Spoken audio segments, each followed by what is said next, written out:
Estamos de vuelta en Aquí, José Tomás. Muchísimas gracias por mantener la sintonía con nosotros. Y continuando, José Tomás, con los puntos que piensa presentar el presidente Luis Abinader en este proyecto de modificación a la Constitución. Y además de garantizar, como dice el presidente Luis Abinader, la independencia del Ministerio Público, cambiando la forma o cambiando el mecanismo de designación del jefe del Ministerio Público, y también garantizar que se respete el artículo que habla que solo son 2 periodos y nunca más los que puede gobernar una persona en el país. También el presidente Luis Abinader está interesado en que se reduzca la cantidad, en que se reduzca el número de diputados en el país. Propuesta con la que estoy yo plenamente de acuerdo. Una, porque se ahorraría el país una gran cantidad de dinero con esta reducción, y también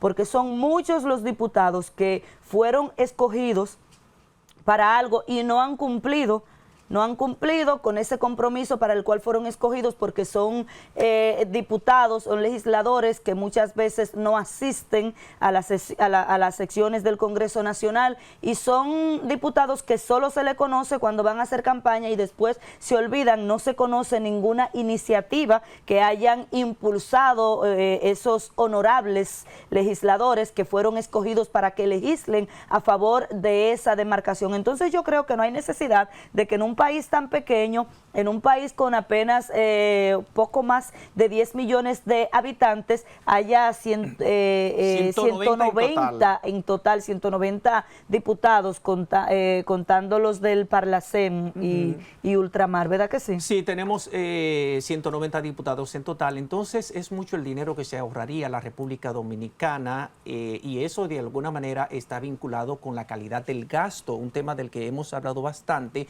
Cada vez que tocamos el tema de la reforma fiscal, los expertos hablan en que antes de hacer una reforma fiscal hay que sincerar el gasto, hay que trabajar en hacer más eficiente y más productivo el gasto de los recursos del Estado. Entonces, es mucho el dinero que se gasta en la representación que tenemos en el Congreso. Inclusive, algunos especialistas... Y tú sabes que se van pensionados cuando salen de ahí. Claro, cuando tienen más de 2 periodos.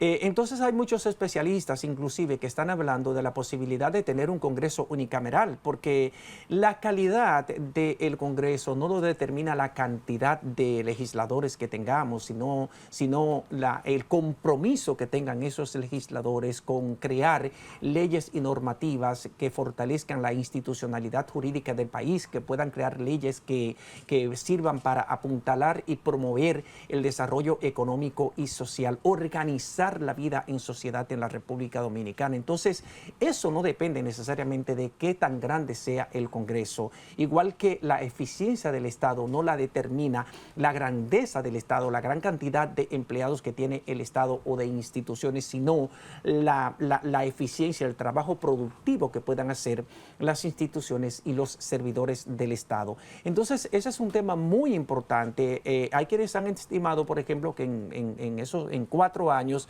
nos ahorraríamos 1.000 millones de pesos, por ejemplo, si reducimos los 53 diputados que plantea el presidente de la República en esa reforma constitucional. Ahora, ¿cuál es el escollo que yo le veo a esto?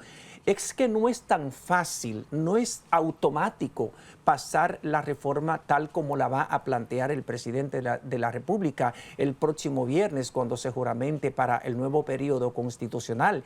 Hay que aprobar primero. El Congreso Nacional, se reúne la Asamblea Nacional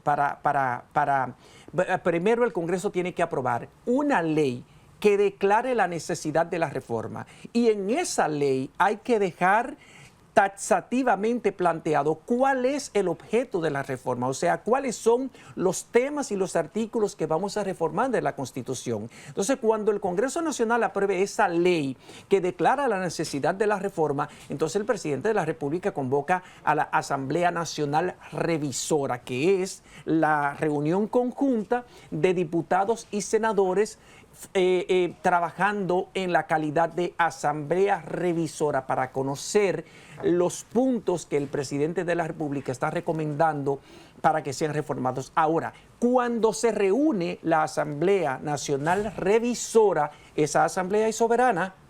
Ahí un diputado de cualquier partido, no importa si es un partido pequeño o un partido grande, no importa si es del PRM, del PLD, del partido La Fuerza del Pueblo, puede hacer una propuesta. Sí, la asamblea es soberana, José Tomás, pero parece como que se le escapa ese detalle al presidente de la República, pese a que, como ya yo había manifestado anteriormente, yo estoy de acuerdo con esa reducción, que incluso pudieran ser hasta menos diputados de los que propone el presidente Luis Abinader, pero lo que dice el presidente Luis Abinader, y así lo expresó de una forma quizás hasta molesta durante la semanal del lunes pasado, cuando fue abordado por uno de los colegas que dan cobertura a esa reunión que ya es costumbre entre el presidente y los medios de comunicación.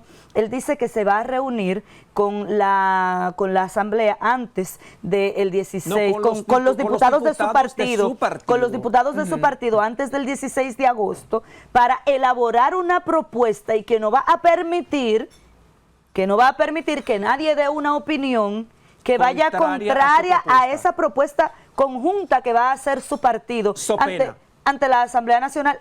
So pena. ¿Me entiendes? ¿Qué implica so pena? Bajo amenaza. Exacto. Pero entonces no le preguntaron al presidente en la semanal, ¿bajo amenaza de qué, presidente? Porque so pena implica, si tú no haces, tú debes hacer tal cosa, so pena, o sea, te expones a una amenaza. Entonces, ¿cuál sería una reprimenda? Una sanción. Y no le luce esa posición al presidente de la República, porque ha sido precisamente él uno de los abanderados, como ha dicho siempre, de la libertad de expresión y difusión del pensamiento, de la transparencia, del fortalecimiento de la institucionalidad, de la democracia, independencia de un poder del Estado, de la independencia. El poder legislativo es un poder independiente del poder ejecutivo. Entonces, cada miembro del poder legislativo tiene independencia, tiene la potestad de una iniciativa individual. O sea, cada diputado, cada senador trabajando en la Asamblea Nacional puede hacer la propuesta que entienda pertinente. Entonces, el Pleno se encargará de dar su voto aprobatorio o rechazar esa propuesta. O sea, esa parte no la vi muy bien en el presidente de la República, que es un demócrata a carta cabal. Entonces, eso de que nadie puede hacer una propuesta contraria a a las recomendaciones que yo estoy haciendo para la reforma constitucional, so pena de que eso de alguna manera como que no quedó bien. No quedó bien en el presidente de la República, que uno conoce que es un hombre respetuoso de la independencia de criterio, que es un hombre respetuoso de la independencia de otro poder del Estado, que es el legislativo.